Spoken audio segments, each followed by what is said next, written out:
So good morning guys, ito na po yung update ng sitaw. So first harvest po ay pangkusina po muna kasi hindi sila halos sumabay sa pag-akyat sa trellis. So dahil may mga na-encounter tayong problema sa pagtatanim. Pero yung problema po nasolusyonan ko po yun. Papakita ko sa inyo mamaya habang nag-harvest tayo. So paano ba yung nasolusyonan? Yung mga fungus, aphids, naturally at nagamit tayong natural na pesticide para mabuhay natin yung unti-unting namamatay na sitaw. So ito po, pwede itong harvest. So maganda po siya. Ganitong mga sitaw ay matagal ang buhay nito. Pero yung mga super hybrid po talaga may mga langgam. So may langgam. Super hybrid madaling mamatay. Lalo na yung Negro Star, yung may violet sa dulo. Yung makita nyo dito, Negro Star po yun. Violet na itim-itim. Tinawag siguro kong negro. So yan, may mga bunga na lumalabas. So dito po, ito po yung mga problemang na-encounter natin na gusto kong share sa inyo. So yan po. So matinding aphids ang tumama. Kaso nag-i-improve pa naman siya. Yan. Ito. So kailangan siguro itong ma-fertilize. Yan. Ito yung mga problema. Mamamatay na po sana to. Kaso ang ginawa ko, nakita nyo po itong mga dahon na yung mga bagong supplement. Tinabas ko po yung mga ibang dahon.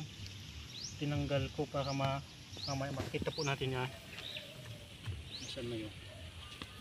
So ito po ay kung hindi ko siya pinutulan, ang manatuto yung dahon dahil sa fungus at aphids, hindi po ito magaganyan. So kailangan lang natin ito ng fertilizer ulit. So yan po. So kaya po ito. So hindi na siya na buhay kasi nakita ito po yung fungus. Mga infection po yan sa tanim.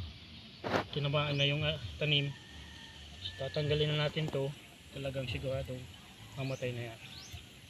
Tanggalin po natin. So yan po. So iba na munga pa lang. So may makakuha naman po tayo pang kusina lang muna. So ang bunga. Ito din po ay tinamaan din ito. Yan. So, pero majority halos po gumapag naman po siya. So yan po. Ito po. Nakita nyo ito, tinamaan po ito ng sakit.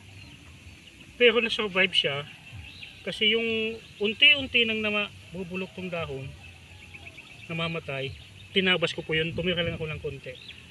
So ito pwede na nga natin putulin. Yan. So yan po, buhay siya. So kagaya nito, tinanggalan ko din yan, pero hindi ko po inubos. Pwede natin tanggalin kasi may bago siya. So ganun po yung pag-survive pag tinatamaan yung sitaw. Pag mainit, tag-init, diligin po everyday. Diligan o diligin, hindi ko po alam tama. So yan, buhay po siya.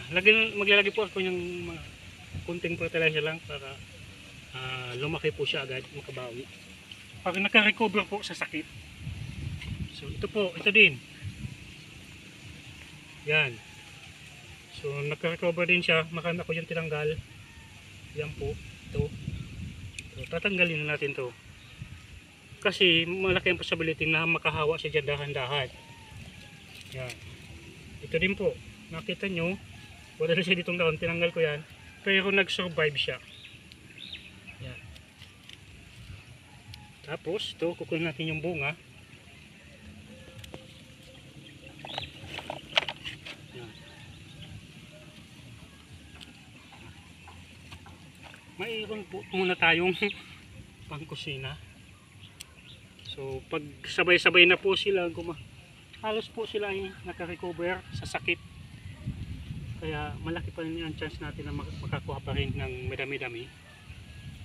So yung trellis niya, yung dati ko tong mga nylon, saka naglagay lang tayo ng straw para mura. So nakakapagod yung kasi yung kukuha ka ng madaming yung kawayan, yung asang-asangan ng kawayan. So ganun po. So ito po, naka-recover siya. Sabay ko po ito lahat tinanim.